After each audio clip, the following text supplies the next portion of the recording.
It's interesting when I look at the topic of the God who listens, because I hadn't really thought about it before or very much.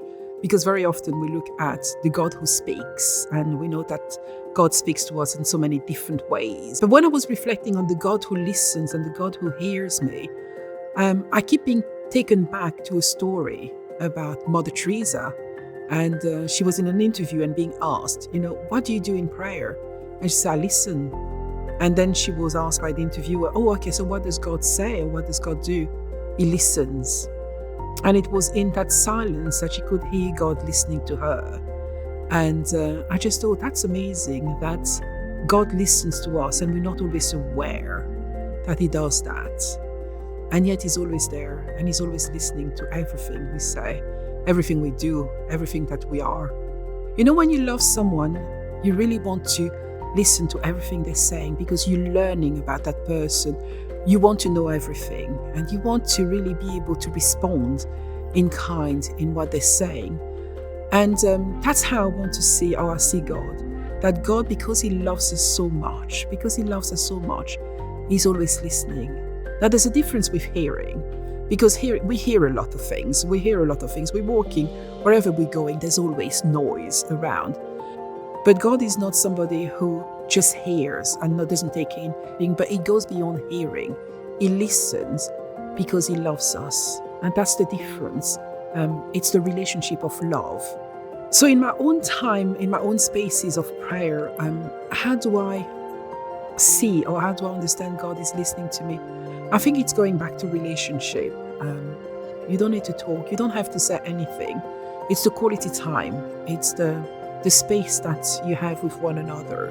And so in my times of prayer, when I'm quiet and when I'm listening, it's that quality time. Just looking at God and Him looking at me. How do I know He's listening? Because I know He loves me. And because He loves me, He's listening. Sometimes I ramble on. Sometimes I moan a lot. And sometimes I just tell Him how much I love Him. But whatever stage I am in that space, it's just the gazing. I'm gazing at Him and He's gazing at me. And I think everything happens in that space. I always get very excited at that time between Ascension and Pentecost and the waiting of the Holy Spirit.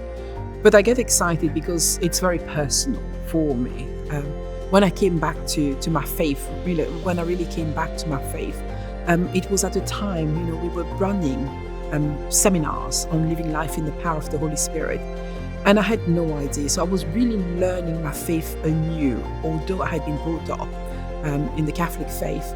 And then we got to that time between Ascension and Pentecost, when the whole church is being invited to pray for the Holy Spirit. I had no idea what that meant, but I knew I wanted more.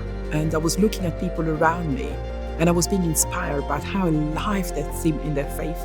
And I was praying, God, I want what these people have. And if it meant pray, come Holy Spirit, I thought, well, okay, I don't know exactly what that means, but I want what these people have. I want a faith that is alive. I want to look at God, not just as God in the sky, but really a God who's walking with us, a God that we know intimately. And so I was praying, come Holy Spirit, and everything changed. So this is always a very exciting time, and saying to people, please don't miss the opportunity.